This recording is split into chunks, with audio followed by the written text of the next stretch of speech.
welcome to the Nerd episode of the Just Two Nerds podcast. I'm Phoenix. I'm Dan. And we'd like to thank you all for stopping by and nerding out with us. And today's episode will be super special because it is, in everything, all things Superman!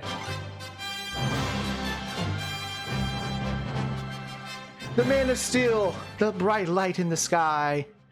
We have seen the movie. We have seen the movie. Spoiler warning for fair access. Spoilers will be said. Massive you don't spoilers. Want to be spoiled.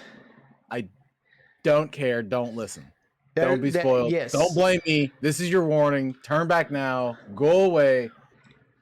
Yay or be spoiled for the entire movie and you blame us. I don't care. Yes. I told you to go away. There's your spoiler warning because we are definitely talking all things Superman this episode.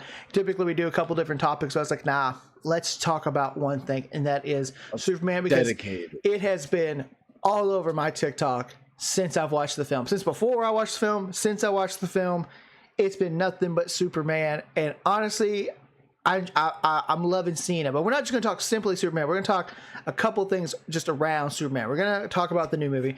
Then we're going to talk about all the Supermans that have come before and up to now. Well, not to spend terribly long on all this stuff. And then Dan wants to discuss the biggest DC villain haters. And there's only one true big DC villain hater. We all know.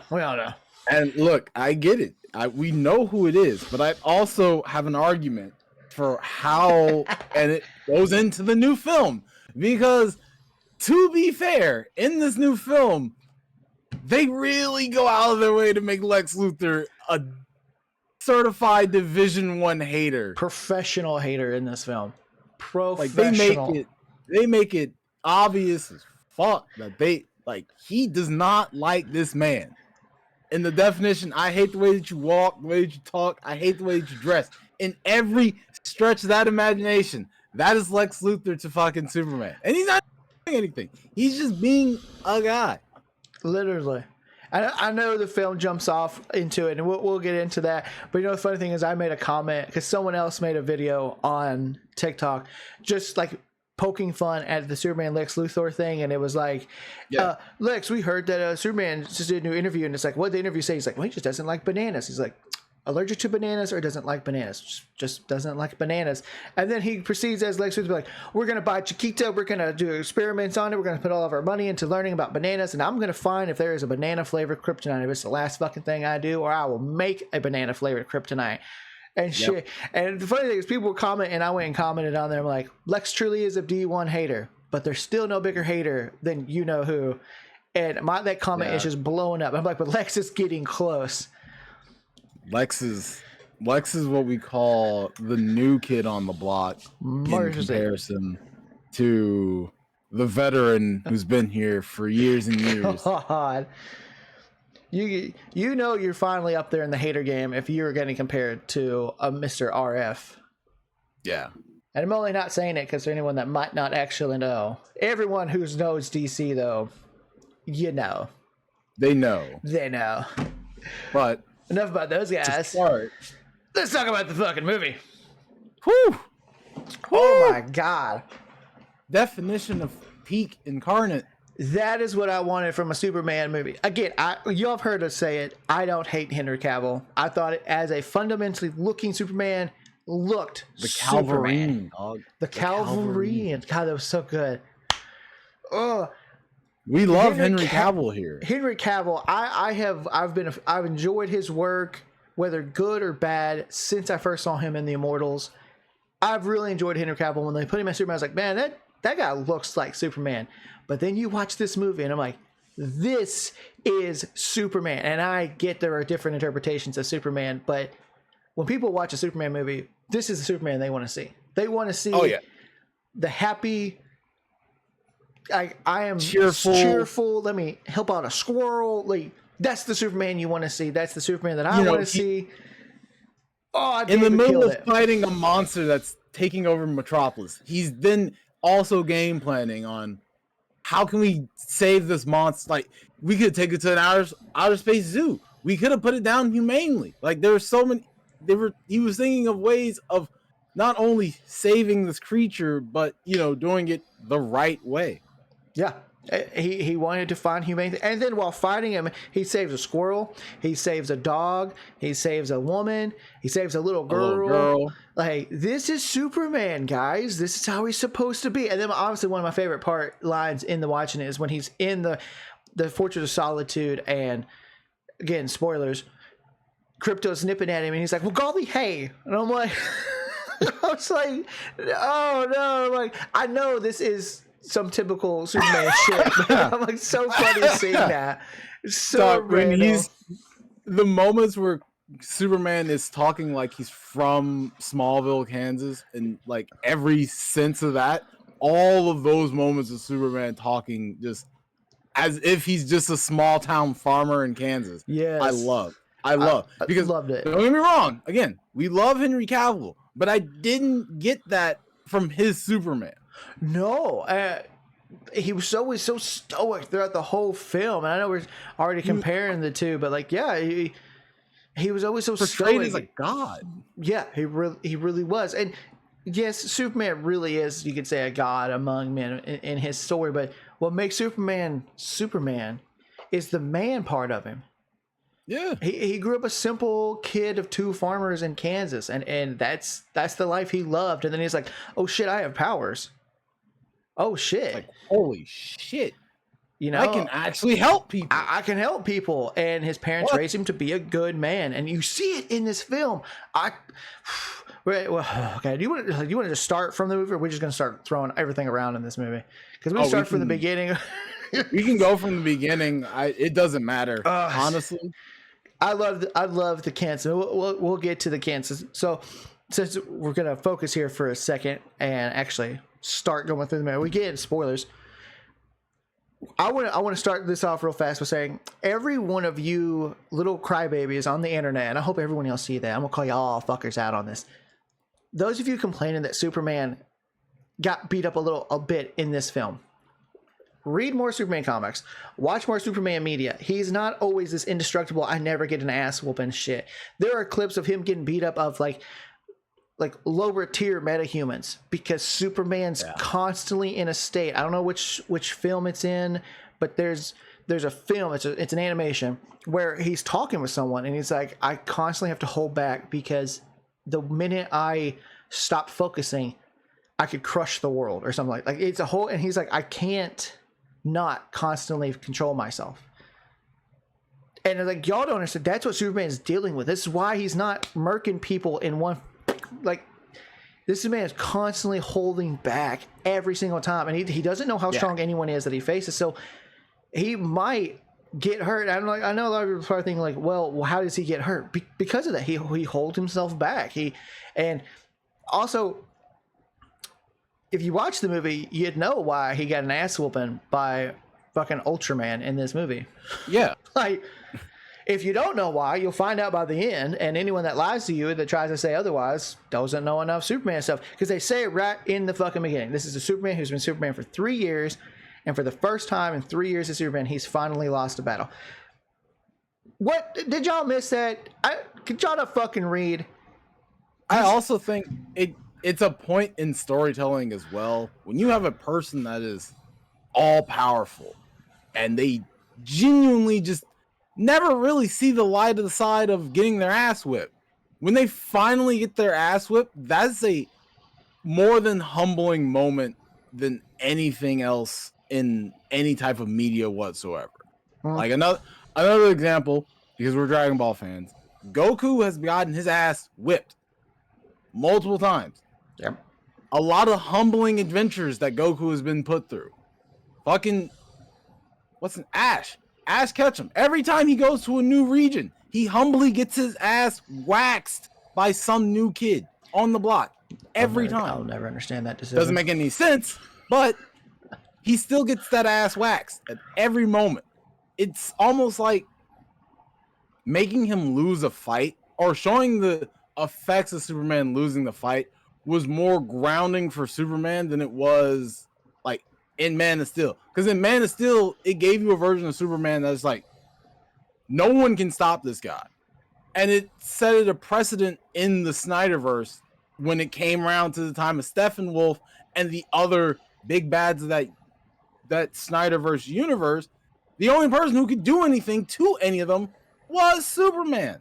The rest of them just kind of held him off and made it look like, you know, they were doing damage. They really weren't doing anything because Superman's the only one who was strong enough.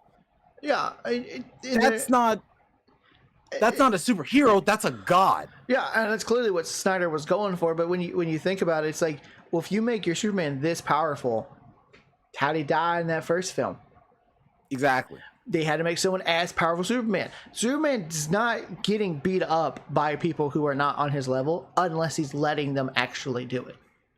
Because he's pulling his punches because he doesn't know if this person will die if I hit them. And if he's actually putting in some effort to hurt something, he's putting in the effort. He's purposely picking and choosing. And if this person is like, Superman's like, okay, he's gonna do the Frieza thing from Dragon Ball, use 10% of my power. If they're laying in him at 10%, he's like, fucking shit. That means this person is at least 10% of Superman's strength. Like that makes that person or villain or whatever strong, because they're able to actually push Superman past them. So out the gate, the movie tells you he's lost for the first time. That means whoever he's fighting has to be upon his level. And I guess people just fucking miss that completely. Yep. And I mean, we start off, and then right out the gate, we get introduced to Crypto. Fucking love that dog. I don't care. The dog's great. I love the dog. The whole Crypto is literally a dog, but with superpowers. It really is. They went out of their way to make Crypto more dog than they made superhero. Like, because you can tell his mannerisms are just how any dog would act, but the only difference is that, you know, he has super strength, laser eyes, and he can fly. Exactly. And I see some of the complaints that got brought up, like, hey, if Crypto is this uncontrollable with Clark, how does you stop him from killing someone? Writing. Comics. And first off, concept. Crypto's so uncontrollable with Clark because, again, if you've watched the movie, they explain this near the end, that he has a lot of uncontrolled boundary issues because of his real owner. Exactly. And that I was so cool to see that casting, by the way. I had heard rumors, but I never saw the confirmation. But yeah, and we'll get to that, because I want to talk about that, and I want to talk about the fact that character's reveal and the way they're acting is because Gunn is purposely pulling from a particular set of comic runs for this character, which exactly line up. And y'all really need... I know the argument has been made that comic book... people who don't watch comics or don't read comics don't have to read comics to go enjoy these films. You don't. But if you're going to start chiming in on characters' actions, thought process, how they're handled, why they're doing this, how they're doing this, you might want to go read a fucking comic, because a lot of times these movies are pulling from comics and it explains why they're acting this way or doing this, or why this character's like this. Like the comics give you so much more insight onto everything that's happening to the extent that you can't even fathom. Yeah. Like, for an example, in the movie, what James Gunn took from Lex Luthor's character in the comic books about him trying to get his own country, as we know he does in the comic books, is just that the way how he did it in this one was it literally flowed with the movie. Like, it felt like this was a plan that Lex Luthor had set up decades ago. Or I wouldn't say decades ago, maybe 2 years ago when Superman first showed up. Like, this wasn't I need this plan, like, we're springing this into action right now. No, this was a years long in advance planning out stage. Lex Luthor's arguably the smartest person in comic books, in non-superpowered, I should say. Yeah, from a mortal standpoint, he's one of the most intelligent people in DC. From a human standpoint, he's got to be the smartest person in DC. And again, mind you, they consider this man a super villain. He has no powers. He's the equivalent of Batman. Yeah. He is just that light years ahead when it comes to thinking, planning, and strategy. And they demonstrate that perfectly in the movie with him controlling Ultraman. The whole 1A. Like, you can tell he was getting into it because he's just like, for the first fucking time, I finally beat that Cape Crusading son of a bitch. and it felt like the whole beginning of the movie, you can feel the vindication from Luthor because he's like, I finally did it. I'm finally getting what I want. It's all coming to play. We just have to keep moving it step by step because the second we go out of step, the whole plan is fucked. So everyone follow the plan, goddammit. Because even with the his assistant, the Hispanic chick, the engineer. She finds the Fortress of Solitude. And Lex even tells her, hold on, we're not doing that yet. I just need you to confirm it was out there. That's all I needed. Come back. We'll get back to this in a second. Yeah. I'm glad you found it though. But come back. We're not at that part of the plan yet. You can tell everything that he did was meticulous, planned out, he thought about this every step of the way. The only thing I could probably think he didn't think about was his dumb girlfriend. That was the only thing he didn't have planned out at all. And again, that makes more sense the further we get into this. Yeah, I mean, and to be fair, when you think as she's played up, Lex would absolutely dismiss her in that way. Because he's so much here, and she's so much here, he's not even going to put two and two together. No, she has no idea. She's just taking pictures. He's not even thinking about it because he's like, she would never. She's and so stupid. They explain it so well in the movie. This is a guy that's basically studied Superman since he's arrived. He put a plan in motion. He even says it later on when they're talking about the character of Ultraman, like how Ultraman came to be. They're like, I've been planning this every single step of the way. Had this film said, oh, it's been 5 years, it's been 8 years, that would show you how long Lex had been putting this stuff into motion. Like, obviously not day one of year one, but like probably after the first 6 months of year one, Lex was like, yeah, no, this bitch is going down. He is a generational hater on this. Like, everything about this guy, I just know. He hates him. Fucking no. I mean right at the gate, you know, because we're told Superman got involved in a war, which the interview with him and Lois everyone in this film top tier. Really killed. I have seen, for me, I'd say Nicholas Hoult as Lex. Yeah, probably the best acting in this movie. I mean, they all did phenomenal. He got paid the most, honestly. Oh, I know. A friend of mine was messaging me during the movie about that.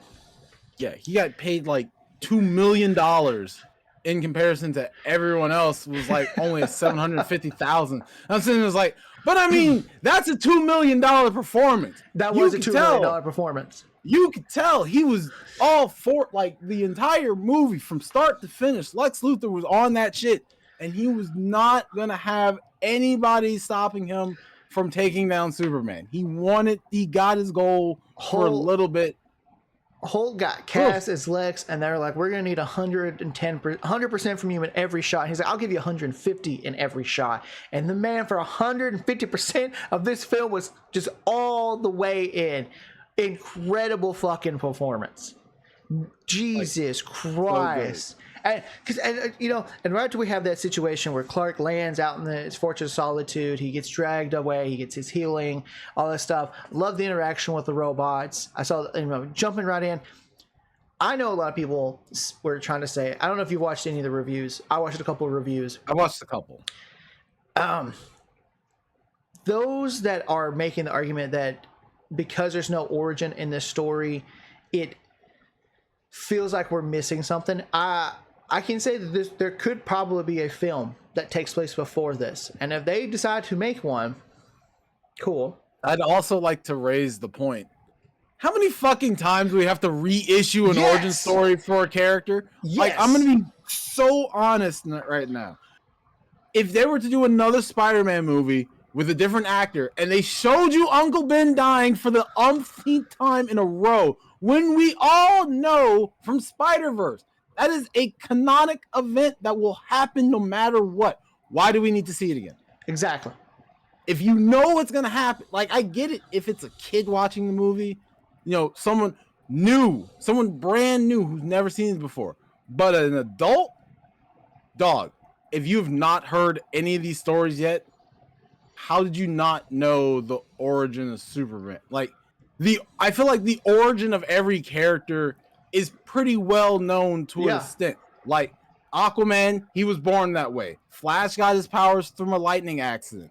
Batman, his parents died. Superman was sent here from a different planet. Like, I don't understand why do we need to rehash the origin story of characters we should already be well established on how the fuck they got their powers. It's not like this is a new character. It's not like this is not new Superman. This is the Superman, the only fucking one. Yeah, and if the argument is, what if this is someone's first experience with superhero? Is the person 5? Because I promise you, if he's 5, the kid probably doesn't give a shit. No. And if they're older than that, and they've actually paid attention to superhero stuff, played video games, played fucking Fortnite, I promise you, this 10-year-old that wants to go see Superman wants to go see Superman because they know Superman. Yep. They know his origin because he's been around for almost 100 fucking years. I promise you, that 10-year-old that wants to go see Superman and this is their first movie has probably had some type of introduction with Superman. We did not need a goddamn origin story that...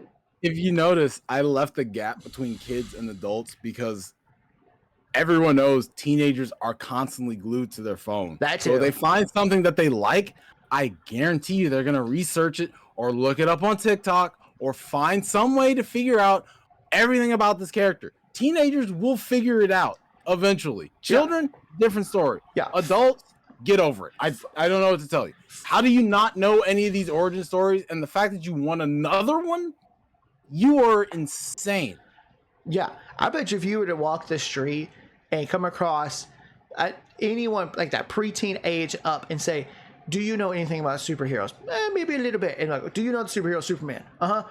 What's the origin? I promise you, they probably fucking know his origin. I promise you, if they know anything about superheroes and know who Superman is, they know his origin. They know Spider-Man's, they know Batman's. That's why Marvel did the right call by not having a Spider-Man intro origin story, because we didn't fucking need it. And the Batman with Robert Pattinson didn't do an origin story because it didn't fucking need it. We know it's almost like Superman's almost 100 years old. We know his origin story.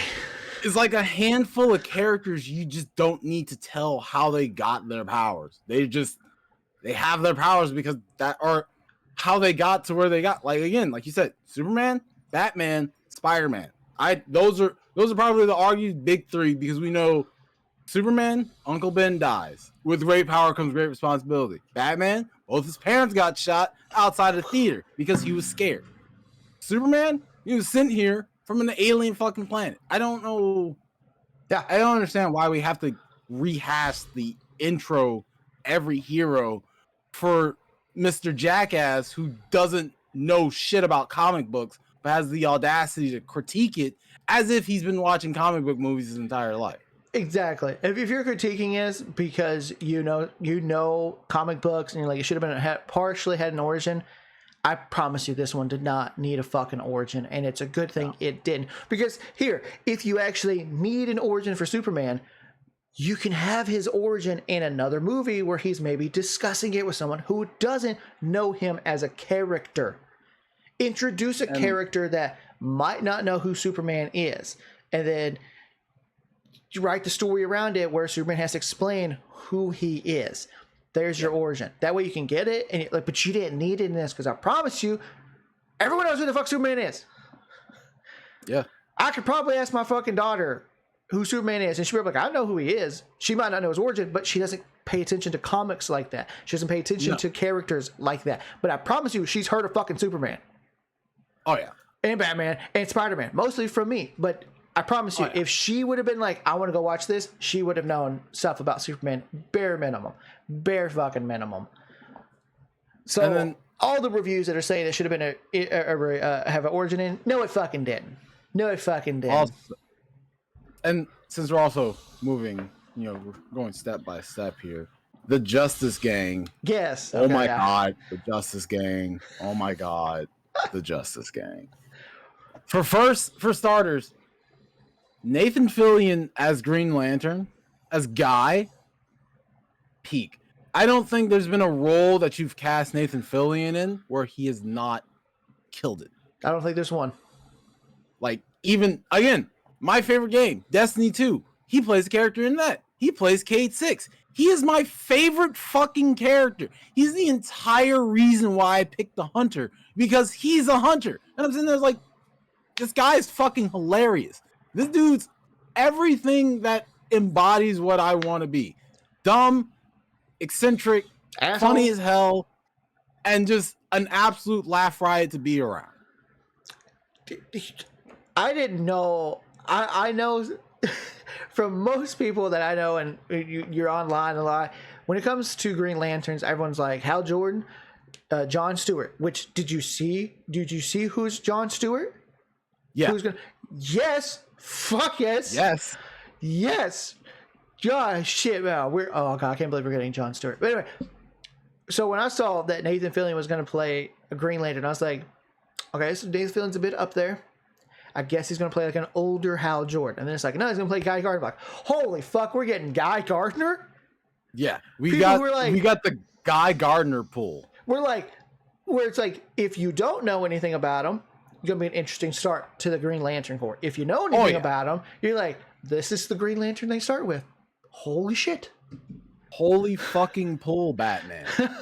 And apparently there is a Hal Jordan in this universe. I think I saw that. So, oh my god, we're getting so many Green Lanterns, and I fucking love that because John Stewart was my favorite. My real big introduction to the DC was the Unlimited cartoon. John Stewart is my favorite Lantern. Yeah. Most people's, honestly. I've been looking forward to seeing John Stewart brought into it, and we're gonna get it, and I think this guy's gonna kill it. He better be as hard ass as John Stewart is supposed to be. Oh yeah. Better be a hard ass. But I honestly, with the type of movie this is, I'm actually glad they went with Guy Gardner. He's such a good fit for this because Mr. Terrific off balances Guy Gardner's stupidity and assholism with the stoic intelligence. Fucking, oh man, what's that actor's name? I have to find his name. Eddie Gathi. Yes. Yeah. Killed it as Mr. Terrific. Actually, the whole Justice gang was great, but those two in particular. I was about to say. But shout out to Eddie because he's in another certain group of people where they have failed in a Marvel movie, but then succeeded in the DC movie, and vice versa. Because some people just can't succeed in a franchise until they slip or swap sides, and the next thing you know, boom, they found it. They found their edge. And Mr. Terrific is Eddie. Like, oh yeah, I know we had him. I know we had him in the X-Men. What was it? Days of Future Past? Yes. Or Origins.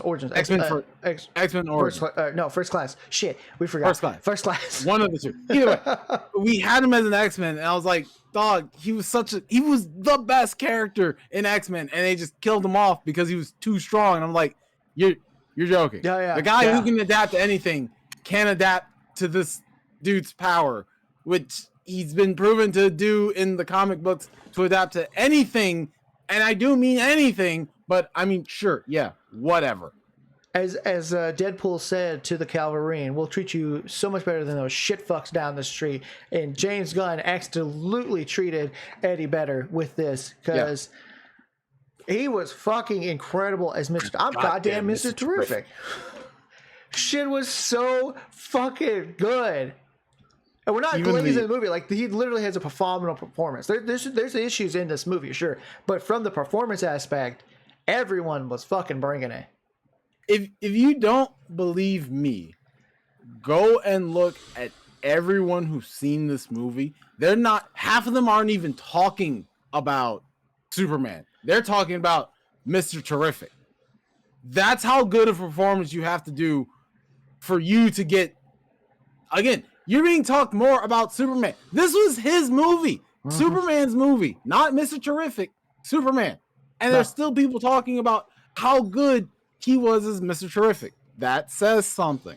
There's clips with the cast that are like praising Eddie for his performance as Mr. Terrific. Like he literally fucking nailed it. He killed it. I didn't even realize it was him till I actually watched it. Like, all the trailers, I was like, yeah, I'm Mr. Terrific. But then, like, when I'm watching, I'm like, where do I know this guy from? And it was driving me crazy the whole time. Like, I know this actor. I know the voice, the way he's talking. who the fuck is this guy? And finally going through TikTok, and they're like, this part, and they're like, holy shit, it's Darwin. Like, bro. Yes, James Gunn, you accidentally treated him better than shit fucks at Sony, because not only did they screw his character, you gave him a badass character, and his whole scene on the beach. I mean, it's a James Gunn ass type of situation. He's Total Yondu moment. It totally reminded me of Yondu's moment.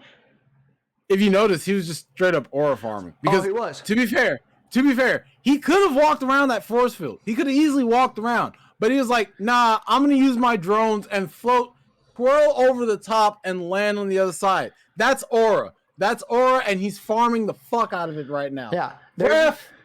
Ref! He's cheating! He was absolutely. And half those...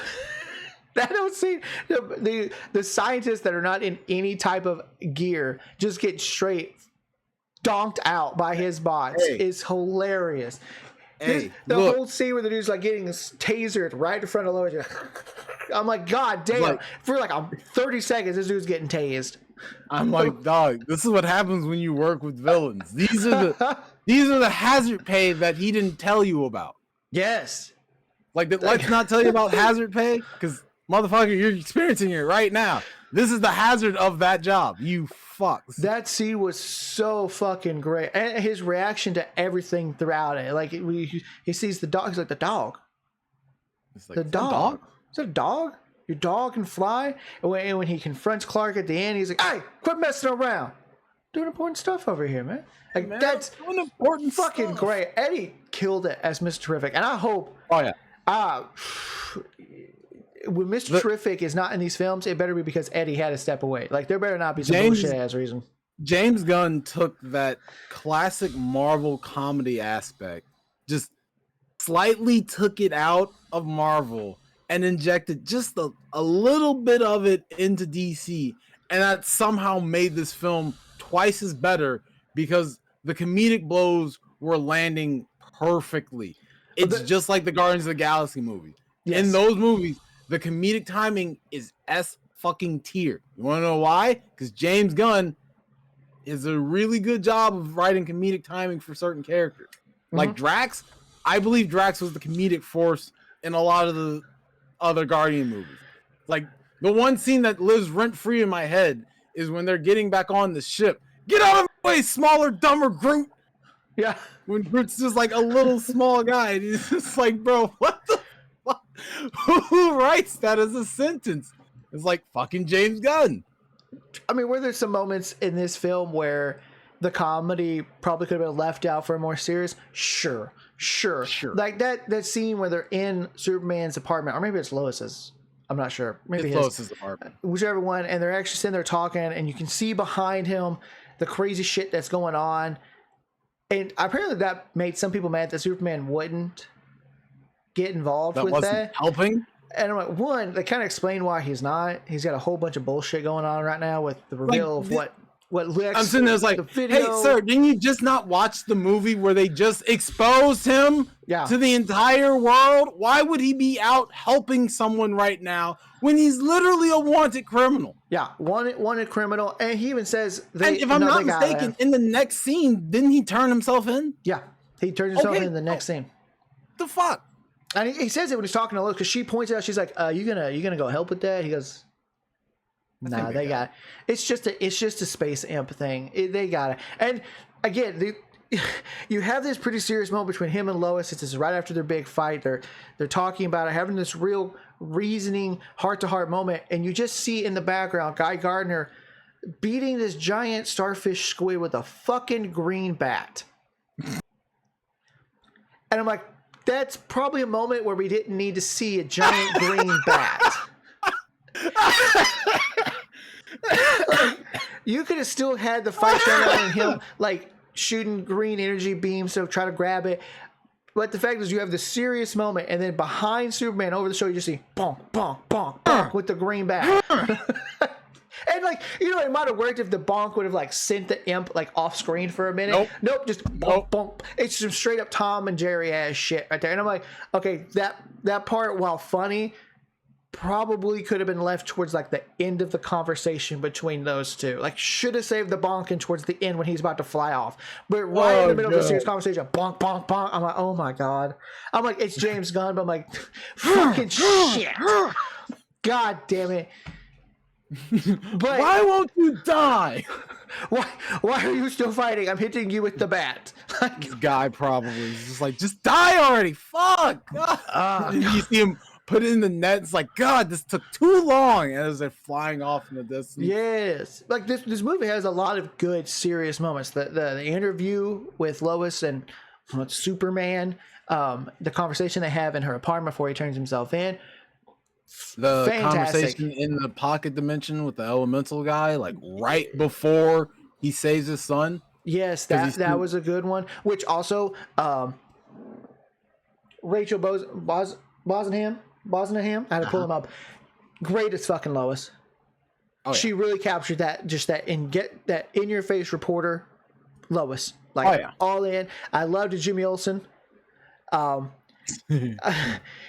glad they did not oversaturate us and just kept spamming us with the Will Arnett character. I'm so glad he was used very sparingly, because he would have annoyed the shit out of me from the jump if he'd have been in it more. The other girl that talks to Lois, she's not like big in it. Their editor-in-chief's not big in it. I'm glad that the focus more so was on Jimmy and Lois doing their thing, because they're so important to Superman's character. And again, there's no disrespect to Wendell Pierce as the editor. Like, I think Wendell Pierce is at this stage in his career, he does play that role of like, I'm in charge of a lot of shit, just I'm the boss. Like, he plays a good boss character. And the few moments we get of him on screen, he does really good. Like the moment near the end. Hey, is that spaceship of yours still operational? It's like, how many seats does it have? Oh, I think it has 4. No, wait, it has 5. It's like, well, however many seats it is, we're all going in. You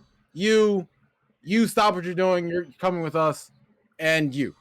Yeah. And then the one guy who didn't have a seat is like, "Where's my seat, guy?" Yeah, and they just take off. That's a good use of Will Arnett's character. That was a good use. Very spread and get thrown around the ship. Thank you for not overdoing him, James. Like, guys, please, I would like a seat. I love that Jimmy was so much more important to the film, other than just being Superman's friend at the Bugle. Yep. He played an important factor. He actually was honestly one of the reasons why inevitably they got Lex.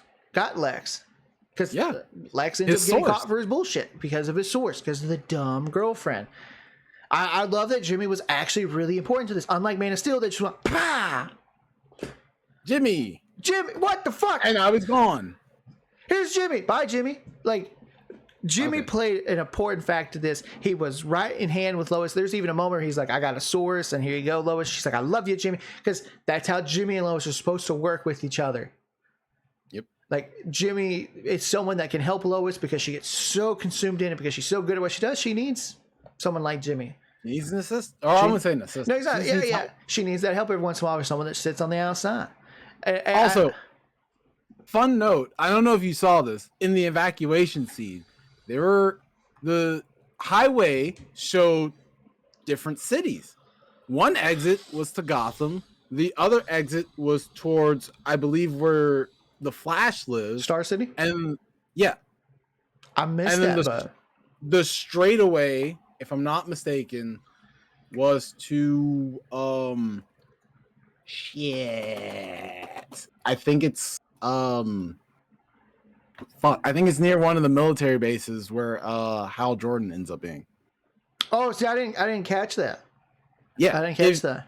It's a nice little small detail if you're looking at the thing. The only reason why I noticed it is because when I saw them evacuating and I saw people going to Gotham, I was just like, "Why are you going to Super Hell?" Yeah, I'd rather stay and deal with a dimensional rift than ever step foot in Gotham where someone might kill me just for looking at them the wrong way. Gotham is the equivalent of going to Detroit at midnight. No, you don't. Don't do that. Hey, at least this Gotham probably isn't absolute Gotham. I've seen some pictures of absolute characters. Shit, no. Jesus Christ. But it's a nice little Easter egg to hint at what characters could be coming next. Like, we know there's a Gotham City within driving distance of Metropolis, because they even do. I commend Man of Steel for doing a good job on that, because they actually showed the difference between Gotham and Metropolis are not that far apart. They're within a pretty reasonable distance of each other. Yeah. Nah. So talking about this, the part where Superman's in his prison because he turned himself in. For everyone that keeps fucking bitching and saying, "Oh, you got beat up," he turned himself in. Purposely, literally says, "I'm going to turn myself in." And again, I'm gonna just fucking say, if you haven't watched the film, and spoilers, Ultraman, the only character that actually really lays into Superman through the whole film, is a clone of Superman. And as Lex says, he's stronger, just dumber. Which, by the way, David Cornsweet with long hair. Oh, yeah. Didn't realize the man looked that good with long hair. How no? Oh, yeah. He pulls it off. Not gay, but dude, if you have a good look for you, pulled it off. Honestly, this is gonna be weird. He kind of reminded me in these, like, as he was moving around these shots, him as Ultraman looked, funny enough, a lot like Hayden Christensen in some scenes, like long-haired Anakin Hayden Christensen. I was like, what the fuck? I'm like, is that fucking Anakin Skywalker? What the fuck? But he turns himself in. Obviously, they're using Ultraman to throw him in there, and immediately, as soon as and he's doing this willingly. Like, Superman's willingly, which he's done in the comics, in the cartoons. If Superman is willingly being imprisoned, he can be hanged. Even Man of Steel got that shit right when he turned himself in. And he's walking with them. He's literally letting them handcuff him. Because he's letting them. Yep. He's letting them in this. They bring him to the portal. They prop him in there. He's trying not to fight. He's trying to do this in a good, meaningful way. Lex starts talking to him. He goes, "Of course it's you, Lex. Of course it was." And as soon as they start talking, Lex says, "Hey, this guy, you never heard of him, Metamorpho? Yeah, he can turn into any substance, including kryptonite." Do you fuckers forget that Superman is weak to kryptonite? No. Like, not like it was like a finger size. It was like this much of his hand turned into kryptonite. His fucking wrist. And it's like 2 feet from him. That kryptonite of that size, that close, is going to fuck up Superman. And he's dealing with it for like 2 days. Yeah, 2 days. Kryptonite poison. So also, for another, because there's a scene that happens right before this. It was when they go back to the Fortress of Solitude and they go to get all the information of Clark. Yeah. And it also sets up, arguably, in my eyes, one of the most realistic scenes for a human ever. And that's when he finds out that Crypto is gone. And when he finds that Crypto is gone, he's not even there. He goes to one place immediately with haste. And that's Lex Luthor's front fucking office. Throws the desk out of the way. Where's the dog? And Lex is just sitting there rage baiting. What dog? What dog? Oh. That moment, I was like, that's a villain. That's a villain because he knows what he did, and he's only just trying to bait him out because she's also recording. That's the other reason why he kept her around, because she records everything. Now, that may have been to his downfall. In the end of it all, to his downfall. But her recording that helped push the idea that Superman is hostile. Because before that, they showed the video of his parents' translation of what it actually meant. Yes. So them immediately cutting, and then the next scene was him asking, "Where's the dog? Where's the dog?" Looking like a deranged psychopath in front of Lex Luthor, which again, I don't know why anyone thinks Lex is a good guy, like in that. I mean, but the way how it's portrayed is portrayed like how modern politics are, where no matter what happened, people will side with a side without even knowing the full context of why. But at the same time of them doing that, dude, it's such a good scene. Yeah, So the scene leading up to that is Lex and them go back to the fortress, like we saw in the beginning. She's like, his engineer is like, "I can get in." He's like, "No, it's not time yet. It's not time yet." So they go back to the fortress. They get in. I just really wasn't paying attention to that because that should have dawned on me the minute he easily got into the fortress. I was like, okay, he has something with Superman on it. That's the only way the fortress works. You had to have Superman DNA. It should have dawned on me. I just wasn't paying attention. So they get in. She fucks up all the robots, first off. Even Gary. Damn. Like, I'm glad they fixed him, but damn. And then she fucks up Crypto, bitch. And then she starts, going through his mainframe looking for stuff. They find the message and they're like, oh, wait a minute. We got something. And then that's like the last thing we see is her really messing with it. And then we cut away to Superman and the Justice Gang. Still can't believe that's the name they went with in this film, but the Justice Gang, they take care of the monster, which is another thing too. Superman, that whole time he's finding the monster, is like, let's try to get it off planet. If we have to put it down, let's put it down humanely. Let's take it to a zoo. We don't need to kill it. That's Superman, by the way. That's Superman, not trying to kill shit. And then everyone's like, yeah, he's Superman, and he's talking to the kids, which was another thing I liked, because I know in our last episode I mentioned like the behind the scenes of David in costume talking with kids. I'm like, please put a scene of him interacting with kids in this movie, and they do it in that scene right after the monsters. The kids are running up to him, he's picking away, he's like, hey, how you doing? Like, Superman. And then they reveal the video, and it's like bombshell news on Superman's origins, blah blah blah. Like, the first half is being recorded exactly as he knows it, and then you get to this next part. This has been a hot topic debate since the film is released. Is what was officially said in that video about his parents saying conquer, enslave, screw around, go full Sam Quentin on these girls? Do you think it was a legitimate translation, or do you think because of Lex's money and his reach and his sources, he was able to make it seem like it was a legitimate, legitimate? Because that's the debate. Because people are like, it's Lex Luthor. I know the people are, and people did get perceived pretty fucking stupid in this film. Like, as fast as they turned on him, I was like, holy shit. But at the same time, I'm like, I live in America. I've seen people. I've seen the heel switch like crazy.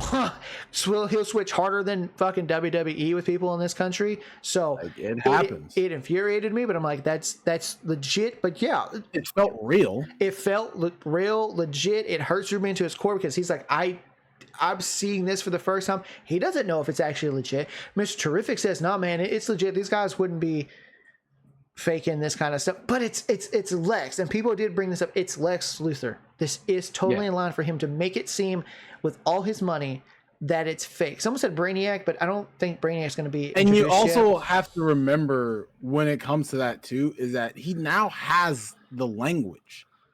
Yeah. So once he's downloaded the file, he has the language, which means he could make it look authentic as fuck as easily as possible. I mean, the realm of it happening, I can see it. Mm-hmm. For the context of the story, I'd like to believe that it was real just because it makes the story like a little bit better. Now, if they were to come down further down the line and be like, that's not what the actual message said, here's the actual message, like, that'd be a great moment to switch it then. But as in the case of this movie, I would like it to be real, because then it also helps with the portrayal, and it makes that ending a little bit more sweeter when he's like, he likes to listen to his parents, and instead of it showing that message again, it shows footage and Ma and Pa. Oh, I love that ending. Yeah, like it made that makes that ending so much more like, what's it called? Uplifting in a way. Very Superman-y. Hope. Yeah. Hope. Yeah. Hopeful? No, I mean, I agree. I think for the sake of the movie and for several movies of this universe, keep the message of Superman believing that his parents, if it ends up being slightly like the message which altered to a point, let Superman believe that his parents were kind of psychotic, because it makes his passion for his birth or his raised parents so much more. And this movie is setting up for that. Like he's finally like, yeah, I have these alien parents. Yeah, they are my parents, but these are the people that raised me. I am who I am because of them. I am Superman and the way I am because of them. And that's such a good moment. That was a good way to turn it. So I think if they go with the route that it was altered to a degree, because you're right, Lex then had all the information he needed to make and Lex has fucking money, guys. He can make it look legit. For example, Lex on this operation, this movie alone, Lex has spent over $100 billion in giving a country free military equipment just to hate on Superman. Just to hate billions Superman. Upon billions of dollars just to get after Superman. Yeah. Like, this is a guy that has the money. That's not talking about the pocket dimension he's created. That's not talking about how much money went into making the clone. That's not talking how much money went into make the fucking arsenal to record all the shit so he can call his moves out. Yep. On command. That's only the surface level of the shit we're going on here. God knows how much money was actually put into this operation. Oh yeah. So the idea that Lex probably altered it to a degree, keeping a real thing, but then like maybe took and started splicing things together, is totally within Lex. And if that's what the reveal is later on, that like actually, or like say Mr. Terrific gets a hold of it, or maybe Clark gives it to him or whatever, I don't know, and he actually officially decodes it, and say it takes like 2-3 movies for him to code it, right? And then he reveals it to Clark, like, hey Clark, I gotta show you something. You know that message when it was revealed that your parents said all this stuff? Well, finds out that Lex did alter it to a degree. And he says it. And it's not that his parents are like, conquer, enslave, breed. It was, find a way to keep our species alive. Find a way to do this stuff. Help the people out. Find a way to help Krypton. Combat. Yeah, something like that. Then it makes his parents less of psychotic harem Viltrumites. And more a little more understandable. More of, let's rebuild the population situation. Yeah. And I don't know if James is going to go that route. Part of me kind of hopes. I know people are like, I don't know, I like this evil Jor-El thing. I don't know if I'd say that's evil, but it's a little fucked up, which is why I think they might pull back and say, nah, Lex altered it to a degree. He doesn't exactly say harem. He says rebuild. Help bring back Krypton. But Lex, look, let's make it say harem and then slave, and like, you know what I mean? Like, I can see them going the route of, it wasn't quite as evil as it sounds. It sounds a little dickish, but I mean, I think they've done it in tons of comics where they've made Jor-El and his mom a little more dickish than his like original run. I'm pretty sure there's a comic book out there somewhere where it's like that. Yeah, I think so. So yeah, Jor-El and his mom being a little dickish about it, not really critical, because again, what makes Superman is Ma and Pa. That's what makes Superman. It's not Jor-El and LL or whatever their name. It's not anything that Krypton had to do with anything. It's Ma and Pa. It's Ma and Pa. And that's what's important. That's what makes Superman. Which again, Superman. Another scene that I love that I didn't get out of the Snyderverse was Ma. I'll go get your boots for you, sweetie. That shit fucking warmed my heart to no other degree, because I was like, even though he is this all-powerful fucking superhero, when he returned home, his parents did not see him as Superman. They saw him as that same fucking infant that crash landed on their farm years ago. Their baby. Even Paul was tearing up at a point, because he was just like, we love you. We love you, son. And he's sitting there's like, oh god. That's a Paul Kent that would never tell Superman, if they die, they die. No, that's not. Fuck you. That's not what Paul would ever say. Paul would never tell him to do that shit. Yes, he would tell him to be careful, not to reveal himself. That's true of this Man of Steel. Paul not wanting him to reveal himself is true, but Paul would never, ever be like, if the kids have to die, the kids have to die. No. Fuck no. Paul would be like, you do it safe. You do it right. The mom and Pa casting was so fucking great. I know we sped past the prison part. We'll come back to the prison part, because that scene with Lex where he's threatening the guy, that was a great scene. Yeah, and it's a well done comedic moment too. But Ma and Pa were so great in this, because they get introduced through calling him on the phone, like, congrats on your story. And I saw people bitch like, oh, the stupid trope of stupid farmers, the stupid Southern people that don't know how to use a phone. I had a comment on someone on Twitter, and I if I felt like calling him out, I would, but I don't want to give him any type of notoriety. I have two aunts, who are in their 40s, okay? I'm in my 30s, so only 10 to 12 years younger than both of them. I will still get calls from them asking me, how do I do this on a computer? How do I do this on my phone? Simple shit. I had to show my mom, who's only 18 years older than me, so my mom's barely even in her 50s, ask me, how do I take pictures off my phone and clear up space on my phone? And where do I put them? Well, you put them on a computer, and if you don't want to overload your computer, you put them on a little drive thing. Yeah. The fact that the scene of Ma and Pa, who were clearly meant to be like 70s at least. Yes. Because they're supposed to be older anyway. Like, they're not young parents when they find Clark. They're 7. Right. So they're older people. They're not going to deal with technology. They live way out there. And he probably was the one that got them the fucking phones, to be honest. Oh, 100%. 100%. So her leaning not over, him, Lois. Yeah. And her leaning over, speaking into it, I've seen grown up people today still do that. Older people still doing that. My aunts do stupid shit like that. So the fact that these are how his parents would act, it's still 100% realistic. Yeah. And yes, they're Kansas farmers. They live out, like, I don't know if y'all paid attention to where they lived. I grew up in a world like that. They lived at least probably 10 miles from fucking Smallville. Yeah. And it looked like their driveway to the house was like probably a mile fucking long from the road. Oh, yeah. These are people that live off the grid. They don't care for this kind of stuff. That, you know, they call the box, which it's still shit I hear from people in the South. The thing on the box. When I go home to Louisiana all the time, before my great grandma, who was 101, passed away, she never called it the television. She called it the box. Yeah. Even when we got her a flat screen that was wall mounted, that extended out. The box. Can you turn the box on for Mommy? That's a flat screen. It's not a box.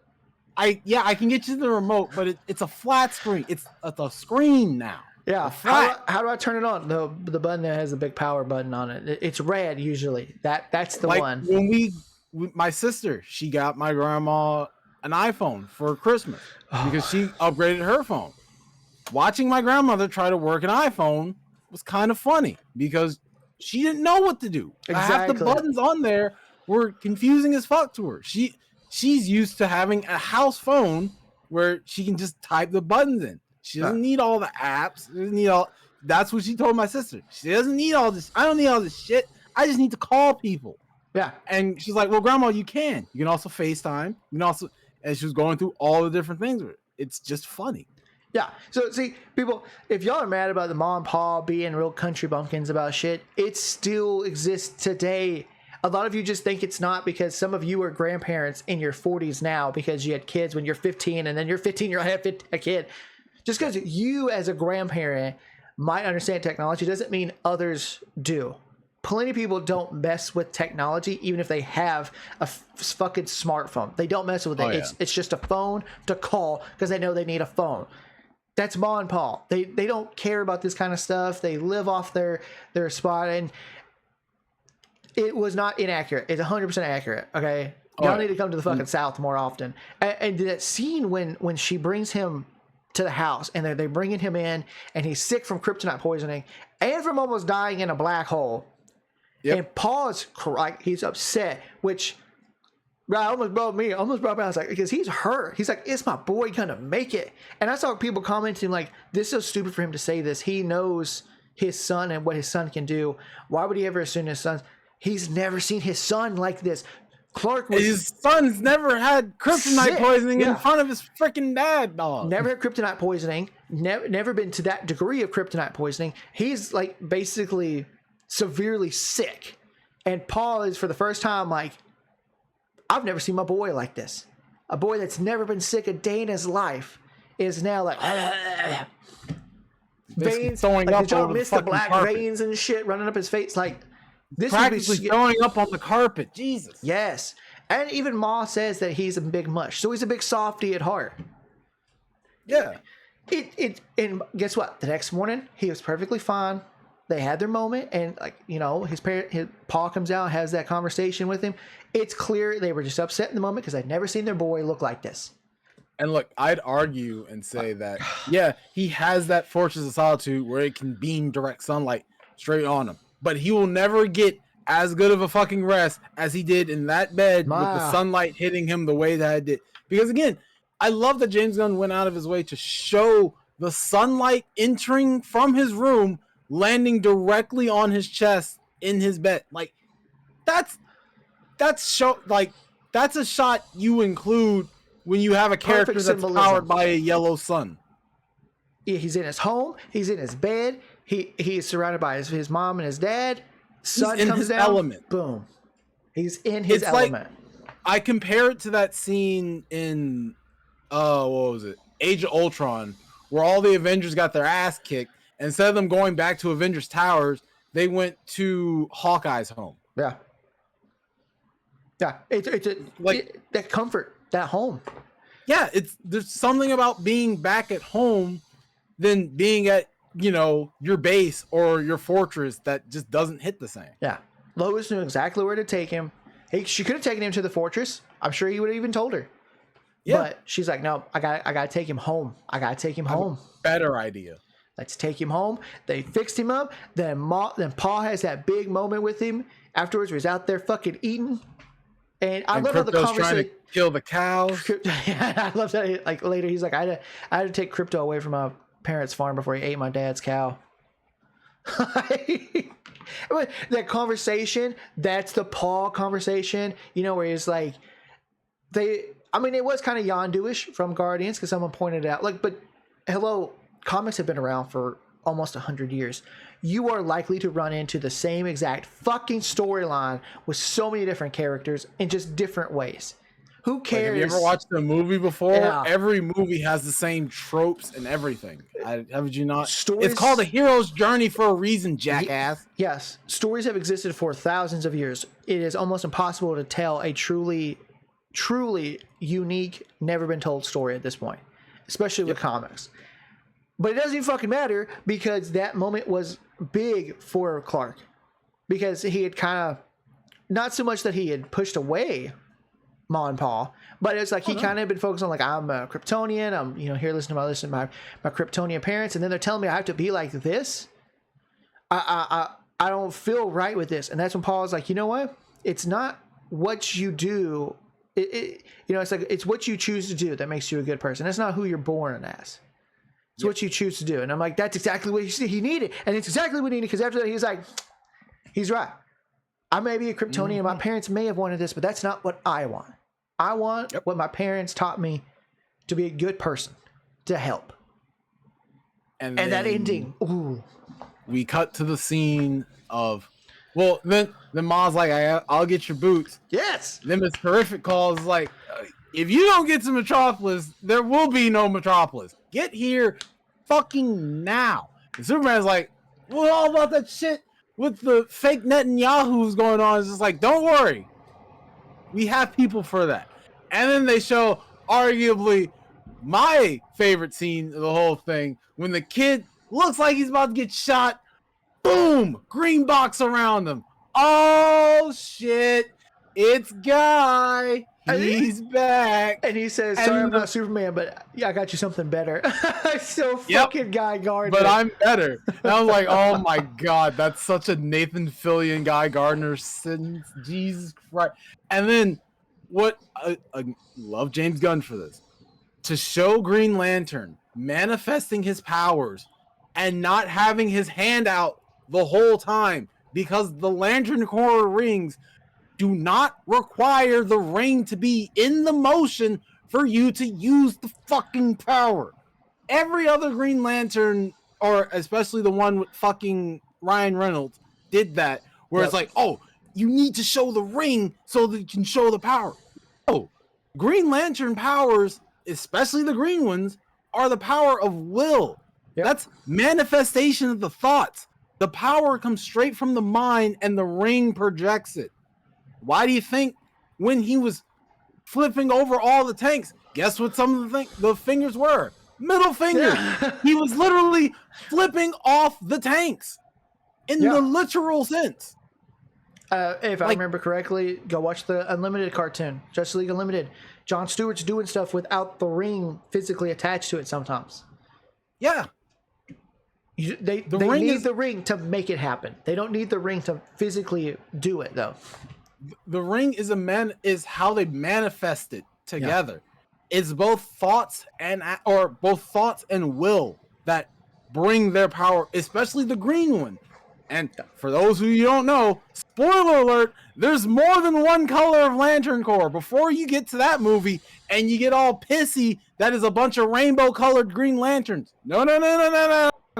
They've always had different colors. Don't do that shit to me right now. Because there's like 7. I think we talked about it last episode. 12. There's 12.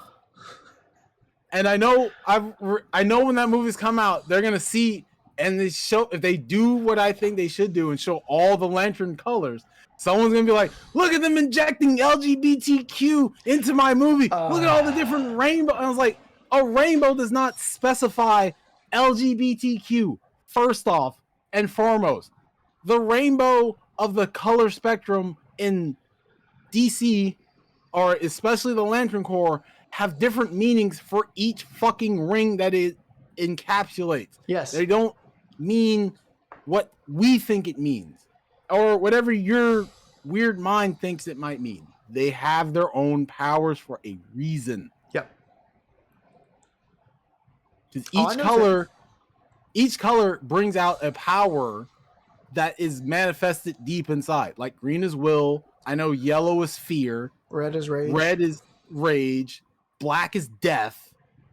Blue, either blue is passion or purple is passion. One of the two. Either way, the Lantern Corps is a spectrum of emotions. Yes. Not colors. And the colors just represent the emotion. Yes. So, yeah. But you know that's going to happen. Because they called this Superman woke. And the biggest wokeness about the Superman was, be fucking nice to people. Lex. Way too many of you motherfuckers wish you were Lex Luthor so that you could be mean to people, and you idolize people who are basically Lex Luthor without the intelligence of Lex Luthor. So, but you want in your heart, you're like, I'm just like Superman. The fuck you are. Superman would throw your ass off the fucking building. So with all that in said, how would you rate this movie and in comparison to other Superman movies? I personally, for me, I always look at it as like, did I enjoy the film? And I absolutely fucking enjoyed that film. That alone puts it at a 7 on a pure enjoyment. I was enjoying myself the whole way fucking through. And then the acting from everyone increases it phenomenally. I don't think there was a bad performance from anyone in this film. No. Yes, where there's some moments that the pacing probably sped up a little bit too much, where there's some moments where they kind of took through it. And like I said, the moment with Clark and Superman and Lois having that conversation right before he turns himself in, and you just see fucking Green Lantern bonking the fucking thing in the back. Does it bring down the seriousness where James Gunn injected a little bit of James Gunness into his? If I'm not mistaken, this movie actually takes place in a span of 3 days, if I'm not mistaken. Because they go through 2 night cycles. Am I not wrong? I think 2 night cycles, maybe 3. Maybe 3. At most, this movie is like on a 5-day course. It takes place within the same amount of days. So like, continue with your thing. I'll get back to mine. They're moving through this movie, and that could have been a detriment. I was watching a review, more of like a podcasty review like ours, talking about it, and yeah, I kind of agree with them where it feels like maybe if they just shown a little bit of Superman interfering with the war before the film's, like that's how the film starts, interfering, then maybe having a little bit of his fight with the Hammer of Moravia, and then we get to the part where he crash lands in the Antarctic. Probably would have been a better setup than him just crash landing and we just getting letters to say he lost. I kind of can agree with that. So not having that part of this conflict there brings it down a little bit. But I think the comedy was well done. I don't think there was any real significant moment that was just like, this just ruined it. Like I said, the biggest thing is Gardner bonking the thing in the back. Brings it down a little, but it does not take away from that scene. in that moment with them. But again, had they done that like in the beginning of their conversation or like right at the end of that conversation when he's leaving, probably would have been a better spot for Bonk. Oh yeah. But whatever. Stuff with Ma and Pa, fantastic. Lex Luthor, a top tier fucking villain in this movie. Holy shit. Nicholas Hoult, please do not actually go on your villain story, because if you do, fuck. We're fucked. We're so fucked if you go real villain mode. Would I have liked to see more Superman being a little bit more Superman-y? Not because like right after he finally stops holding back and starts going in, I was like, okay, here's some Superman. Like I wanted a little bit more of that. Yeah, I understood what he was doing, trying to not to go hardcore, turning himself in, being reasonable. But I wanted a little bit more of him going, all right, let's fucking go. Let's fucking go. I wanted a little bit more of the suffering. So for me, with everything, I'd give it, with all of that, at least an 8. Easily an 8. Okay. I don't think I could ever say a 9 or 10. I would say this is an 8 as a Superman movie. And it's not, I'm not glazing James Gunn. I think the fact that Superman feels like Superman, I feel like all the characters feel like they're characters. Ma and Pa hit the emotional beat for me. Yep. The villain was top tier. The fact that the Justice Gang was handled really well. It didn't feel like they were shoehorned. They felt natural. I know we didn't talk about Hot Girl, but she was great. And I love that she straight dropped that fucker. And she goes, I'm not Superman. Straight up drop discount Netanyahu. Holy shit. Ended his career. That should call me off guard. Guy Gardner, Hot Girl, Miss Terrific, fantastic. The fact that the Justice Hall looked great. Metamorpho was easily introduced into the story.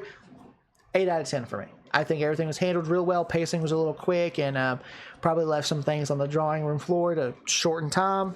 I get it. See, in my eyes, I'm with you with the 8, but mine's like an 8.75. Like, I mean, that's fair. That's fair. Because and again, a lot of things you say is like, comedic value. Where do you do comedy and when you don't do comedy? It does pick. Because I was taken out of the conversation with Lois and Superman because I'm trying to figure out what's Guy going to do next in the background. Is he going to do something else stupid? Is he going to pull out another? It's like he's going to pull out another dumb weapon. And I was just like, no, it's going to chart him away. And again, it took me out of the scene because I should be focusing on what's happening with Lois and the conversation. But I'm looking behind that and was like, holy fuck, dude, Guy is just going in with that baseball bat. And it wasn't just like it wasn't like a boom and it flew off. No. It was like bump, bump, bump, bump, bump, bump. No, it was a multiple whack. It did nothing. A thorough whacking. So Tom and Jerry shit in a scene that, it was not necessary, but funny nonetheless. Then, another scene, and again, I know we were supposed to talk about this during a little bit earlier, but the scene where Lex is trying to interrogate Superman, and he's basically playing Russian roulette with the guy, and he spins the barrel. It's like, all right, one question: who's helping you? Oh, I'm not telling you that. Click. Oh, look at that. Well, I can do this again. Who's helping you? Oh, I was expecting this to actually go a little bit longer. Now I think about that. That's a moment of good use of comedic. That's not too funny, but funny enough. Because it was a serious moment. But someone like Lex that's threatening to kill. And he even said, he's like, I'm going to bring someone that would have. He was planning on killing him anyway. Yeah. But the fact that it happened after just one rotation. So instantly. Yeah. Like he played one round. Good use of it. And Lex would absolutely pull that stunt where he was like, I thought that would actually go longer. Okay, let's back to the drawing board. Well, I'm going to go get another person and kidnap them, and we're going to do this again tomorrow. And again, I love the fact that his hypno glasses are that strong, even Lex can't notice them. Because, like, maybe I'll go get that reporter you talk to all the time, Clark Kent. And I'm sitting there, it's like, oh, dude, those hypno glasses are fucking strong. because Lex can't even see through that shit. Yeah, I can't believe James Gunn went with that. Yeah, I think it's the only time they've ever went with the hypno glasses outside of the comics. right? But since you brought that up and I forgot about it, I think the fact that they didn't show at least a few minutes of footage of him trying to find Clark, only to maybe come to the realization that Clark is actually Superman, I think that was a detriment. Because it's a cool little, I laughed and he's like, maybe I'll find that reporter Clark Kent. I'm like, oh, this shit's about to be funny. Because he's never going to find him because he hasn't. And it would have been hilarious, but we didn't get to see him look for him. Like, it just like, boop, just skipped right over. I'm like, oh, you should have gave us like 2 minutes of him trying to find Clark Kent. Only to I can't find him, or come to the realization that Clark Kent is Superman. I think it also plays into the part because he probably was looking for him off screen, but for the fact that literally, I think in that next scene, he was just like, Metamorpho was like, I didn't know he was going to kill that guy. And like, Metamorpho has this whole self-realization is like, holy shit, the guy that's captured me is an absolute fucking psychopath. Yeah. And he's just going to kill anybody, including my son. So you really said you're fast enough to get over there, right? You know, I can make a son. I've never done it before. It's like, I know it requires a couple of, it's like a little bit of hydrogen, a little bit of this. I love that scene, yeah. That.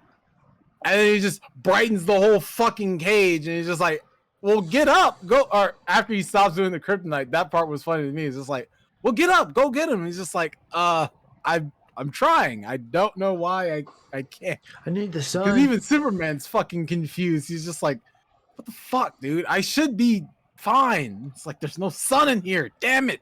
Which again, it implies that Clark has never been hit with this level of kryptonite, or even because he knows kryptonite weakens him, but he's clearly never been hit with this level of kryptonite, and even or this much for that long either. Yeah. So yeah, it makes sense that he's like, I don't fucking know. I don't get it. Yeah. But and then comparing this to the other Superman movies, this one's I wouldn't say arguably. This one's the top billing in my list. Like, I didn't really think Man of Steel was that all that. Like, it was all right. And then the older Superman movies are a fault to time because they really are. Just don't. It's just a fault of time. It's not that they're bad. They're good for their time. It's just that we live in a day and age now where technology, editing, all of that shit makes the flying look so much better and more realistic than, hold the pose while everything in the background moves behind you. Yeah. They do falter to time.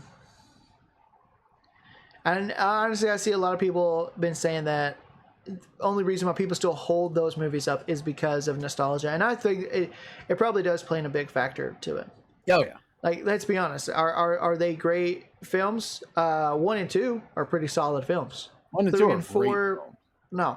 But 1 and 2, solid films. And if you're looking at it strictly from a film perspective only, then I can see you keeping them higher on the list. Yeah. But if you're looking at them like all the other aspects to it, I think they drop a little bit because obviously they just falter to time. Because I mean, you're never gonna get a better actor to play Lex Luthor like he did, unless you're Gene, or what's his name from Willy Wonka. There was a Gene. It's not Gene Hackman. Gene Hackman, I think that's what it was. Yeah. Or Michael Rosenbaum. People really like Michael Rosenbaum from Smallville. Yeah. So up until Nicholas played Lex, I've only ever heard of 2 actors that were great Lex Luthors outside of the cartoon. Live action Lex has always either been Gene Hackman or Michael Rosenbaum. Yep. And now we finally have a third Lex. They're like, that's some Lex Luthor shit right there. So we finally have a good Lex Luthor. And since we're on the topic, really leaning into Lex Luthor. Yeah. So since we're back on the villain. We have to talk about. Oh yeah, no. For you, this movie is an 8.75. Yeah, 8.75. They did a lot of good. And again, I'm not the biggest Superman fanatic. He's not. I don't even like Superman that much. But for the fact that I went in this movie completely non-biased, my own opinions on Superman, and The only bias I had towards this movie was James Gunn. He was the only deciding factor as to why I was going to watch the movie, because I wanted to give James Gunn a shot. And well, I gave him an inch. He took it a fucking mile, because this movie's amazing. Yeah, he really fucking did. I was going to give it a chance solely because the trailers made Superman feel like Superman. I've had my own beef with Superman over the years, and I've had this conversation with my dad. The biggest beef I had with Superman was the fact that his writing is always faltering on the point. Like, well, he's Superman, so of course he can do this. No, motherfucker. Show me him figuring this shit out. Show me him learning how to fight. Show me him practicing one thing and realizing he can do something else. Show this. Do not just go, because he's Superman, he can do it. I hate that writing for Superman. But I've always loved in all the Superman that Superman wants to see the good in people. Yes, you can have this moment where Superman's like, you know what? What if I just fucking smoked this planet one day? Because he gets fed up with people. And I do like them teetering with that. The Unlimited does it. I think some of the more modern cartoons do it. I'm not talking about like Injustice version. I mean, like the ones where Superman's like, this fucking planet, I swear to God. There's so many times where he could have just blown this fucker up. Yeah, I love those moments where Superman, where he's like, oh my God, if I smoked them, they wouldn't even stand a chance. And you have to hear from the other heroes that are like when it comes from Batman or Mr. Terrific or even any of the Lanterns, usually Jon Stewart is the one that says like, Guy Gardner and everyone say this shit. But you're more humanistic heroes with Superman that are like, hey, like, I get it, man. But humans are flawed. We're really messed up creatures. We're really indecisive, and we'll flip on the dime to protect ourselves. Don't lose who you are just because of the pettiness of someone else. Yeah. And those moments with Superman really, because then he like comes back, he's like, you know, you're right, and that's what I want from Superman. I know people argue for this comic accuracy, and what people want from comic accuracy, and I know there's so many different versions of comics and the iterations of these characters, but what they want is what makes the character the character. That's what they want. They don't care if you're going to do the Elseworld Supermans or this Superman. What makes Superman, you have to keep. Everything else can be changed. You can make an entirely your own unique version of Superman, but as long as Superman stays at the core of Superman, you still got a Superman movie, which Man of Steel did not do that. Nope. He made Superman so much. He wasn't even Injustice. Injustice was like fucking done. Look, I feel like for us to, we're gonna have to do this in a whole different episode. On like Man of Steel, because Jesus Christ, there's so much I want to say, but due to the constraints of our timing. We should probably, because I don't want to get into that, because I will get into that, because that's part of the reason why I don't like Superman now. But in an effort to hold myself, and I will save that for a better episode. I'll save that for a better episode. Yes. I promise you that. You will hear my rant on Man of Steel, just like you heard my rant on the new Star Wars. There is one for the Man of Steel. Don't worry. You'll get that. Gas. But for the time being, we're going to segue into the biggest hater in all of DCEU fucking villainy. It's Reverse Flash. There is no bigger hater than Reverse Flash. Reverse Flash is the when you talk about hating to a degree, he is the Kendrick Lamar of DC. Yes. Because he hates fucking Flash with every fiber of the being. To understand the hate, he's gone back in time every fucking time to fuck with Barry Allen as a child, to mentally fuck him up to the point where he has no friends, no one likes him. He killed his mom, blamed it on his dad.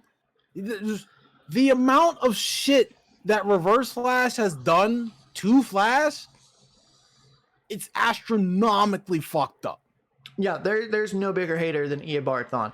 And if you don't know why, if I remember correctly, it's simply because the Flash didn't show up on a day that he was supposed to show up, and Eobard didn't get to meet the Flash. I think that is it. Yep. And it's because he died, right? Or like disappeared. Yeah. That's the day he disappeared.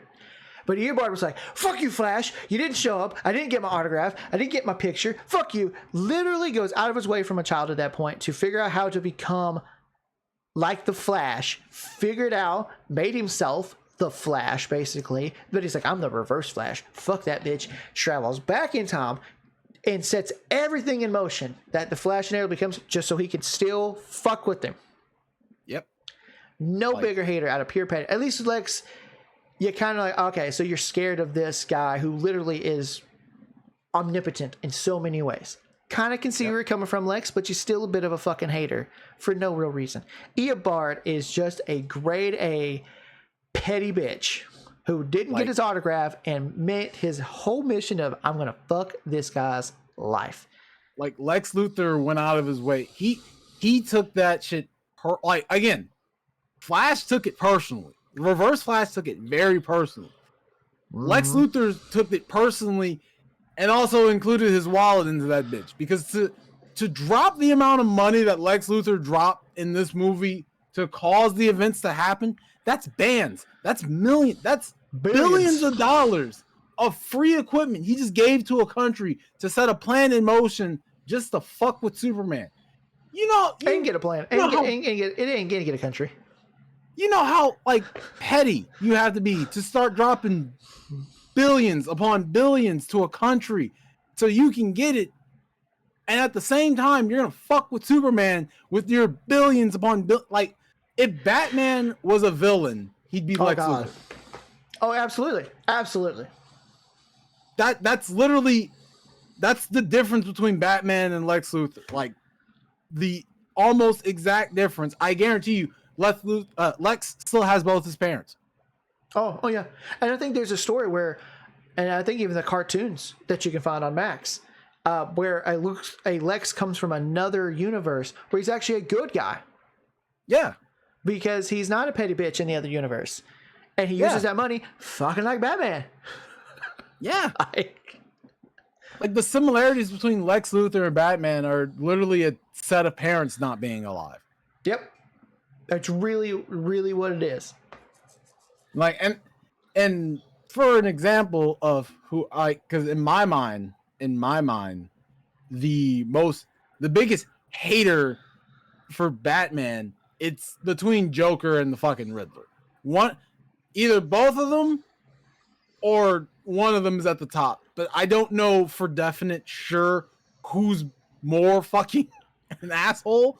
But again, Joker has it on a more sinister side. Riddler's on a more, I'm fucking with you every way and every step because this is all a game to me. This is all just fun. Playing these riddles, fucking with your every whim. I almost feel like it would still have to go to the Joker because the Joker's pure desire is to get Batman to break. And so he does this heinous shit to break him. Whereas the Riddler just wants to fuck with him. Yeah. Just wants to outsmart him, just wants to make his brain tussle. That's what the Riddler wants. I don't think the Riddler, I might be wrong. I don't think the Riddler ever went out of his way to truly try to kill anybody. Maybe. I don't know. I don't remember. I don't read a ton of Batman comics, so I don't know if the Riddler's ever tried to purposely kill someone to get at Batman. But the Joker absolutely would torture them to try to get Batman to break. Like, that's why he beat the shit out of Jason Todd. To try to get Batman to break. He wanted Batman to come kill him. Like that. It's kind of insane. But I don't even think those two guys actually hate him. They just have such a hate boner for trying to see if they can outdo him. Exactly. Like, everyone else is kind of like, we're just doing our thing and Batman gets in the way. Riddler and Joker are like, I'm going to be better than Batman. I'm not going to be bested by him. If I was to take Joker from the animated series, and there's one in particular, and there's that one where Joker literally corrupts Robin into being a little mini Joker just like him because he kidnaps him midway through. I think they're doing a mission and he sends Robin because he's it's just something low class. This is fine. Robin can handle this. He's done this before. And it's not because it's the fucking Joker that's there. And he doesn't hear from him anymore. And then that sets Batman the fuck off. And for the rest of that whole movie, you're just sitting there just like, where the fuck is Robin? What happened to Robin? And then you see the corrupt little mini Joker, and you're like, holy fuck, what did they do to Tommy? He mentally scarred and broke Tommy to the point where it nearly killed Batman because he had to beat the shit out of him to subdue him. That's not the Batman Beyond one, right? No. I think this was a specific movie one. Okay, because I know they do something similar in Batman Beyond, where they make one of the Robins become the Joker because of implants and shit. Yeah.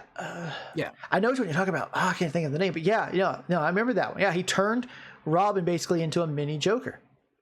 And it's like, and with the Riddler goes out of his way, and because he noticed it, like, that's the difference between the Riddler, is like he knows who Batman works with. Like the amount of times the Riddler's kidnapped Commissioner Gordon. They don't hide it very well. No, they don't. They don't. The Riddler is kidnapped especially in comic book wise. The most kidnapped person I would have said before this was like maybe Mary Jane. But Commissioner Gordon has been kidnapped a fuck ton of times by the Riddler in the comics. It's not even a joke at this point. It's comical to me. Honestly. He's the damsel to Batman's hero. Yep, because Commissioner Gordon gets fucked with more. That and Catwoman. Those two motherfuckers get absolutely At least Catwoman probably is just like, fuck it, whatever. I can get out if I really wanted to, type of situation. Because like they make that a whole plot line in one of the Batman games where he's just like the Riddler. Yeah. He kidnapped Catwoman and I think it was Gordon. He has that explosive collar around her neck. Yeah. And so there's like, he's not really a villain. He's just a pest. He really is. I don't think. I mean, they're still a villain, but he's not the villain like the Joker. No. I mean, they still don't have any generational hate the way Lex and Reverse Flash have their generational hate. And then, like, Wonder Woman's biggest hater is Cheetah. Yeah. Or one of the gods. Or, fucking, what's her name? Superwoman. Oh, yeah. They go at it a couple times, too. You know what's funny? I know we were going to talk about Ironheart in the next episode.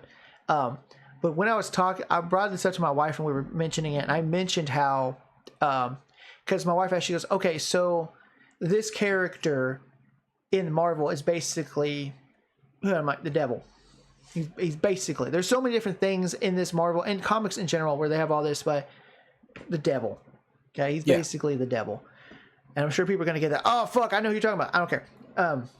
That's all I want to say. But because she said that, she was okay, so does DC have something similar? I go, DC actually has full on, much like a Marvel, different gods of different mythologies, but also the Christian one. And she's like, wait, no, they actually straight up have a straight up Lucifer morning star. Yes, right. There's a straight up real. Lucifer morning star, which means there's a God, a Michael, and there is all this stuff. So I was telling her, I was like, and I know you didn't watch these shows, but I was watching a show called The Legends of Tomorrow. She's going, okay. I'm like, it's a DC show. They go all these different timelines and whatnot. And I was like, do you remember, or have you ever heard the movie Constantine with Keanu Reeves? She's like, I've heard of it, never watched it. I was like, okay. So in the show, they have a character named Constantine, same concept, deals with demons, all his shit, good shit. Okay, cool. I was like, in the show, they're dealing with something, and Constantine says, I know a guy, but I don't want to really deal with him, and I guess I want to call in this favor. So he shows up, and it's revealed that he's looking for Lucifer. And so in the scene, he shows up, and Lucifer comes out, but you still see the back of his head. He's with the girls, doing all this stuff, right? And Constantine goes, hello, Lucy. And when he turns, this is the part that actually tripped out my wife, and it tripped me out too. He turns, and it's Tom Ellis from the Lucifer TV show. A show that does not market itself as a Warner Brother DC fucking piece of media. I thought it was just, and apparently there is a story that the show pulls from. I'm like, so it's just a story about what, I had no idea it had anything to do with it. So I'm like, either that show fully connects to the DC universe that CW had created, or they just like, we like Tom Ellis as Lucifer, we're going to make him the DC's Lucifer. And she was like, the fuck? And I'm like, yeah, it tricked me the fuck out because the show's never marketed as a DC show. But you take him and make him the DC Lucifer. And I'm like, what the fuck? And then it made me go. And then as soon as I was telling her, I was like, if that's what they want to go with, James Gunn, make Tom Ellis your DC Lucifer. Please, and make Matt Smith your Constantine. Or Matt Ryan. Gunn. Did I say the wrong fucking name? I said the wrong name. Make Matt Ryan your Constantine. Fuck. On another list on the haters for DC villains, I would be remiss if I didn't mention the arguably in my mind, who he's up there with Reverse Flash because of not what he does, but the fact that he just doesn't like this dude. And it's Black Manta to Aquaman. Oh yeah, forgot shit. There is a moment in the comic books where Aquaman dies. He's gone, dead. Black Manta does not know what to do, so he retires. He goes back to being a fisherman. He lives his life. He completely gets out of the game, people. He stops everything. The crime syndicate, gone.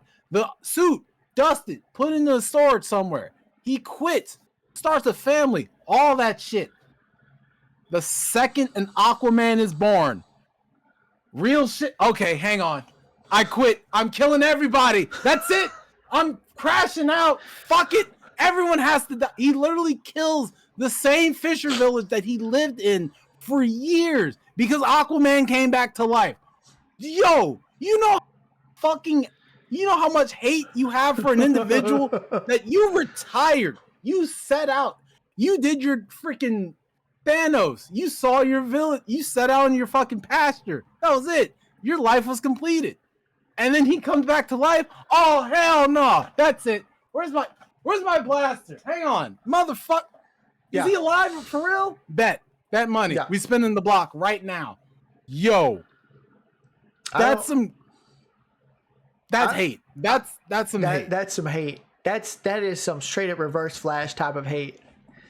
Reverse Flash never.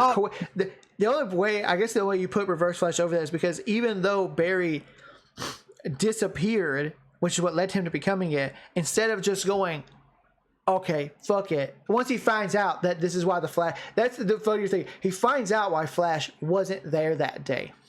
Yeah. But instead of going, oh, I guess it's understandable, he says, fuck no. So he just goes back in the past just to keep fucking with him. Even after he learned why Flash didn't show up for him that day. He said, fuck it, I don't care. Sure, that's reasonable. That's a fine reason. It's not like he ghosted me. He got teleported out of reality. Fuck it. I'm still going back in time and fucking with his life. That's some hater shit. The only reason why Black Manta isn't on the same level as Reverse Flash is because Black Manta does not have any powers. I guarantee you, if Black Manta had a superpower, a tried and true superpower, he would be on that same fucking level as Reverse Flash, if not better, because their hate is one and the same. The only difference is Reverse Flash has the power and the will to go back in time to fuck with him. Black Manta does not have that same level of power. I mean, you still got the hate. The hate is there. That's a hate on a petty level to go, oh, he's dead? All right, I'll retire because I don't give a shit about anyone else. Then to hear he comes back like, I'm going to go kill everybody now because he's back. Fuck it. Crash. It's time to crash. Retire for 10, 15, 20 years and then go, Aquaman's back. Okay. I didn't finish. You said Aquaman. Aquaman? Oh. Sir, I didn't even say him. My gun. I didn't say him in the same sentence. I said blah blah blah aqua blah blah blah way down here, man. Maybe you said Aqua Man. Like to understand that Black Manta was doing and half the shit that Black Manta did, it wasn't evil because it was, I'm stealing money for X purposes or I'm doing this for this. He was doing shit deliberately to piss Aquaman off. Okay. Like sending warships into the sea, causing them to blow up, which creating oil spills in the sea, doing everything to fuck with the ocean because it pisses off Aquaman directly. Oh, yeah. He was literally just fucking with him for the love of the game. He was hating just because he could. Like Black Manta exists because hating exists. If hating didn't exist, Black Manta probably wouldn't even be a real character. Nope. No. I don't think I mean, the movie makes his hate somewhat justified. I don't remember what his hate is in the comics outside of I hate this motherfucker. A lot of it is just I just don't stand this nigga. I can't stand him. A lot of it is that. Which is why him and Lex are pretty much on that same, like, it's just I just hate this motherfucker to hate this motherfucker. Lex is only slightly under because you can kind of reasonably understand Lex's motivation there. Because Lex in the new Superman does point it out. Because Superman makes him accept and acknowledge that I am weak. We are all weak. And this guy is just one bad day away from fucking killing us all. And because Lex is fine being the strongest amongst the weak. But now that someone's stronger than Lex, even though Lex is smarter, has more money, has more finances to help him out, Superman's still stronger. And that's enough for Lex to go, fuck it, I'm crashing out. Like, I'm done. Before we close on the entire podcast, because today's been a great episode, and I think we managed to keep it under the required time limit. Let's see if this helped. But before I end, the difference between Reverse Flash and Black Manta is that Reverse Flash, in a way, is kind of entwined with his villain. Like, you don't have Reverse Flash without Flash. Yeah, they don't exist. With no Flash, there's no Reverse Flash. That doesn't happen. Aquaman and Black Manta. Black Manta could 100% live his life without Aquaman at all, whatsoever. He doesn't need Aquaman. He could stop and do whatever he wants. Yet, he still goes after Aquaman like it's his job, like a moral obligation, a day-to-day. I have it posted up on my wall. To-do list number 1, fuck with Aquaman in any way, shape, or form. It's just disrespect to a level that you can't even fucking fathom. And it's not even just to rattle Aquaman either. He does half this shit he did in the comic books because he fucking felt like it. For the love of the game. Just because it was Tuesday on a random Tuesday on Sunday, or a random Tuesday in the middle of the month. It's like, you know what? Aquaman's feeling really chill right now. I'm gonna go fuck with him. Like, you don't have to do this. Nope. Nothing in your life is telling you I need to kill Aquaman. You're doing this because you just hate him. It's the love of the game. I'm in this for the love of hating this nigga. Everything about him I can't stand. And you know what?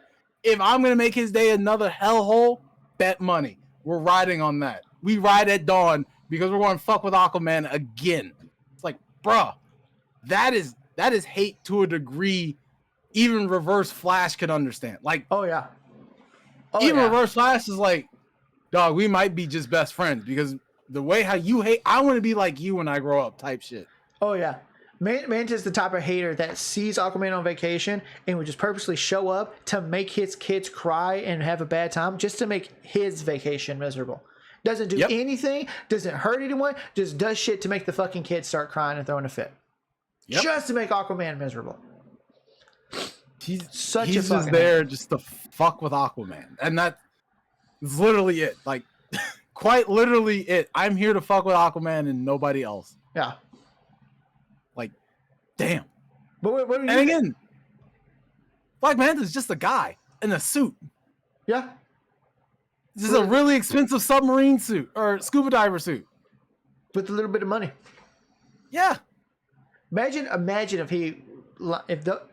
need a movie with those three. Once we introduce Aquaman and Flash, if he has the level of money that Lex has, I'm gonna need it. I just want a movie from James Gunn. After Flash has been introduced for a minute, and after Aquaman's been introduced for a minute, and we get Reverse Flash, and we get Manta. Once those characters are fully fleshed out into the world of James Gunn's DC, I'm just gonna want a movie of where it's just Lex, Manta, and Reverse Flash just getting together, going like, how can we make these guys fucking miserable What can we do? And you got the reverse, like, Barry hates kumquats. I'm gonna go put kumquats in every one of his fucking meals, or some stupid shit, like the dumbest shit possible to piss him off out of pure pettiness.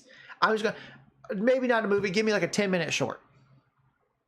Something. God. Because imagine what those two haters can do with Lex behind them, just giving them the money to do it. Just giving them the money. Also, because we mentioned the Flash a couple times, I have to agree with this video I saw. I don't think James Gunn's Flash should be Barry. It should be Wally. Yep. It should be redheaded Wally. It should be Wally West. That's who it should be. I like Barry as a character, but honestly, that video was true. We've had Barry through pretty much everything in the live action, and only really the cartoons have touched on Wally. The only way I'd be okay with Barry coming back, if it's CW Flash. That's it. That's it. It's the only person I want to play Flash as is Barry. him. That's the only person. That's Barry. I will not accept anyone else. That's why I had to agree with the video. Well, I think Grant Gustin's a fantastic Barry. I think James Gunn would be able to say, I'm going to bring you in as Barry, but he's not going to be the focal point Flash. I think James Gunn should make Wally the focal point Flash, but have Grant Gustin in the lineup as, like how we have Hal Jordan and we have Guy Gardner and we're about to have fucking Jon Stewart, all three in the universe at once. You can have Barry fucking jump in, or please, whatever the fuck else you want to write it, but you have Barry who's there, but have Wally the focal point Flash. Please, because you can still get Reverse Flash with Barry. Oh yeah, you can still get it. You don't have to have Barry be the main Flash for Reverse Flash to be the fucking menace. Nope. You can, like, imagine like a retired Barry, or like a Barry that's like, well, Wally's got it, so I'll help out. I'll be mentor. I'll help out. I'll help with the Justice Gang.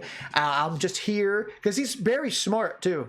People forget that he's actually smart. So imagine some Barry who's got the Speed Force. He was the Flash, but he's like, Wally's now the Flash. I'll help out.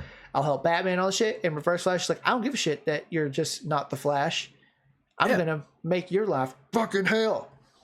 But Wally, make Wally the focal point Flash for the DCU.